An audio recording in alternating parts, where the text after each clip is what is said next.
2026 թվականի ուրեմն ապրիլի դրությամբ Հայաստանի Հանրապետության սահմանի անցման բոլոր կետերը գտնվում են Հայաստանի Հանրապետության սահմանապահ զորքերի վերահսկողության ներքո 100%-ով եւ անվերապահորեն։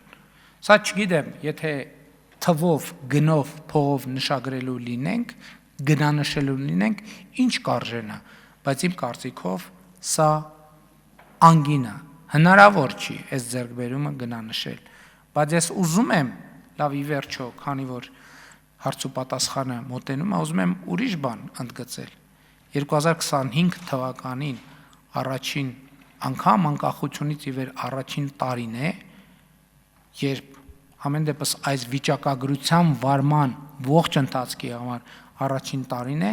երբ Հայաստանի Հանրապետությունից Հայաստանի Հանրապետության քաղաքացիների արտագաղթը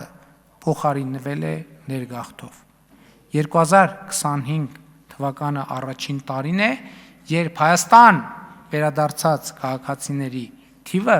ավելի քան 8000-ով ավելին է Հայաստանի Հանրապետությունը լքած քաղաքացիների թվին։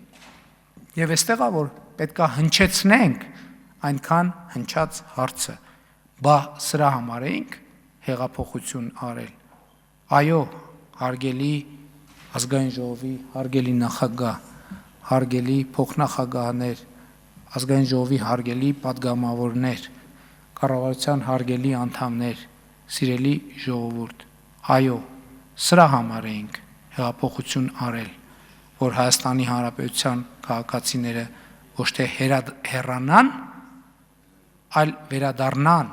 Հայաստանի Հանրապետություն։